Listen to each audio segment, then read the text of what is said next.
What's up, GDQ? Hello, everyone. My name is Adef, and I am so excited to be here with you in the late night block. It's late night, baby. We're here. The vibes are on. More buzzwords. It's happening. I am joined by Peaches, an absolute legend of speedrunning. I'm really excited for this interview. Peaches, how are you?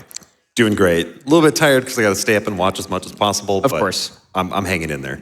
Good. Well, your run is at like 3 a.m. I'm hanging in there. Okay. So, Peaches, I want to talk to you about your history with GDQ. Okay. Because for those of you who don't know, Peaches has been around a really long time. You've seen GDQ since its early days. So I'm curious, like, what has your journey with GDQ looked like? I don't know. It's just gone by so fast. Huh? Yeah. No, it was, it was AGDQ 2011 was my first one, did a blast core run.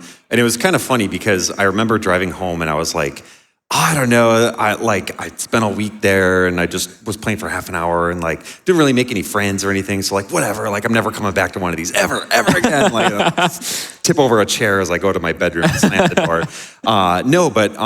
After that, it was like, what came after that? There was like Toe Jam and Earl and System Shock and like just kind of like bouncing around from game to game before I found some ones that like really, really clicked with me.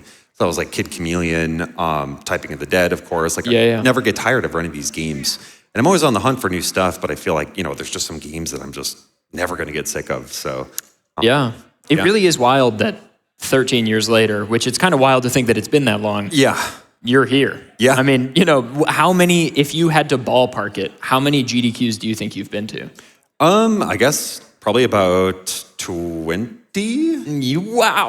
Yeah. Something in that range for sure. Yeah. To that effect, you are running Typing of the Dead later this evening. Yep. You've run that game a few times at GDQ. What does it mean to bring it back? Honestly, I'm just happy to give it another shot because the word pool is like so big, right? It's like 14,000 different phrases or something like that. And just hoping for something funny every single time. Yeah, of course. Can you explain a little bit for the viewers at home what Typing of the Dead is? Yeah, so it's kind of like a port, I guess, of House of the Dead 2, which, everyone's seen it in, their like movie theater or whatever growing up. But instead of using a light gun to shoot the zombies, you have a keyboard to type the words on their chests. And the thing is, though, is that the words are always like kind of silly, kind of irreverent. And there's just this huge pool that it pulls from. And just rolling the dice for cool phrases every time. Now, I think for anybody at home who considers themselves even like an amateur typist, which I don't know, if you consider yourself as such, more power to you. But I consider myself as such sometimes, and I think Peaches does as well probably. How fast are you typing on average in these runs, do you think? Well, okay, so that's, I guess, the thing about me running this game for like 10 years is like, over time, like you start to slow down and get a little bit of crunchy wrists and stuff. I still have some tests where I kind of pound out 160s. I'm kind of like saying that kind of like, because I used to be like 180, like in college and stuff. And I know that now there's like some crazy people, like just the absolute like type racer beasts hitting these like 200 plus. And I have like the record for Typing of the Dead, but it's almost like this major like imposter syndrome. Like, someone please come and beat this time. Like, and crush it, please, because if I can just, I don't know, like if someone beats it by like 1 or 2 seconds, I'm going to get baited back. But if someone just comes and crushes it, I'll be like, okay, I can pass the mantle finally, right? Does typing faster, obviously it affects the speed of the run for sure, but how vastly does it really affect it? Because I know there's obviously gaps in between the words that you can't really change. Yeah, there's that, and then there's also some like, I guess, kind of meta elements to it where it's like you can purposely take damage to like make the words a little bit shorter. Right. And unless you're, really cranking out words, like a shorter word is going to be faster than even a really fast person typing a huge long sentence. Right. Yeah. Man, it is truly, you must stick around for this run. It is one of my favorite speed games to watch, and you really should play it. I have a clip here from a GDQ long ago. So this is, I believe, AGDQ or SGDQ 2016. I think that's Ribkilla and Ice Plug with you on the couch right there. And these are just some of the words. I picked these at random. So you have Too Much Frolicking, Prawn Cocktail Dress. Yeah. Do you have any personal favorites from just little phrases you've seen over the years? Okay, well, so the word list is really huge, but I've been doing practice runs, so there have been some that have popped out. Some of them are like contemplating the morality of guinea pigs, or like, I don't know. One of them was like, I would kill right now for a Nobel Peace Prize. And they're just like silly. It's just good fun, you know. I love them. The game is also delightfully weird. Like there are little cutscenes in the game where like you get a glimpse of your character, and you literally have like a keyboard backpack. Yeah, and a Dreamcast backpack too. Oh yeah, that's right. Yeah, that was initially, you know, kind of like the whole theme of it, and then it got ported over to PC, but they kept that in. It's so lovely. Very Peaches, silly. thank you so much for your time. Yeah. Are you excited for your run? I'm super excited. Thank you for having me on. Yeah, of course, dude. Stick around. We have more amazing speedruns coming up this evening.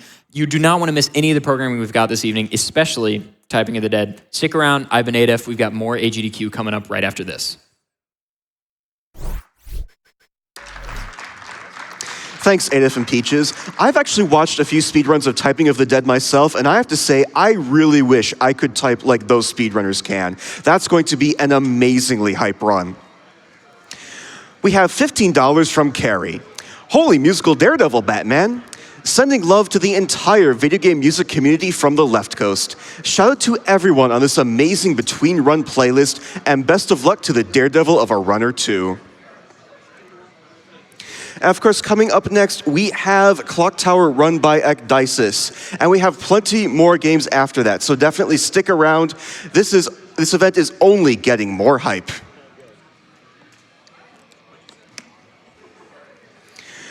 We have $100 from Nerve. Thank you, Kevin Conroy, for the many years of work as Batman and many other characters that we will always be able to look back on and appreciate. You left a mark on so many people. Rest in peace. We have a $50 anonymous donation in memory of the one and only Kevin Conroy. We have a $50 donation from Arden for my brother and his dad, who both have fought cancer. Now, for this upcoming run of Clock Tower, we do have our Ending Choice bid war, and Ending S still has a commanding lead with over $2,000, with Ending A at only $425. So if you would like to see Ending A happen to be our ending, make sure you apply Ending A on the donation page as you make your donations.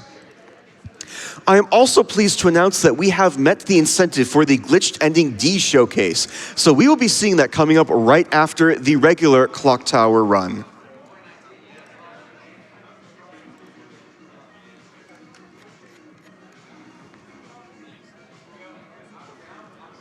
We have $100 from Tiski. Thanks AGDQ and Prevent Cancer Foundation for helping fight against a disease that impacts so many lives. This donation is in honor of Andy, who passed away due to cancer in 2020. Thank you to everyone who makes this event possible.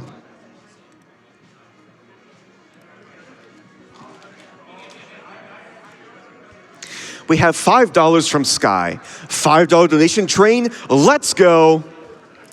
And yes, chat, we do have a $5 donation train running to see if we can get to that $100,000.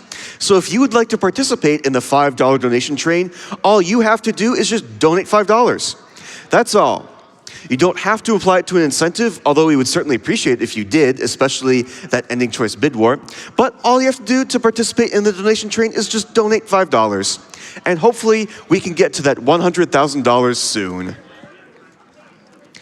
We have $5 from TK. Did someone say $5 donation train? I'm in. Donation train hype. Yeah. I see some of you are still awake out there. It is certainly very early in the morning here at HEDQ.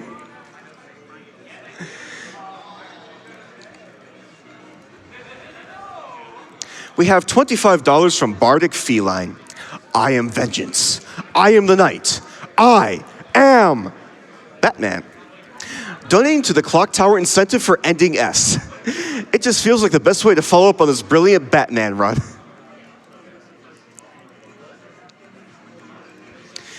We have $300 from CMart. This donation is for my Aunt Elizabeth. Not because of the cancer that shortened her life, but because of the amazing kindness she showed that I see at every GDQ event. She encouraged us to love what we love, so I have to donate during Arkham City, a game and characters that I love. Let's beat cancer like Batman. Is totally non-lethally beating up grunts, yes. And for those of you who may have just joined us, you're watching Awesome Games Done Quick 2024, powered by Twitch. We are raising funds for the Prevent Cancer Foundation. And so far, we have raised over $96,000 for PCF.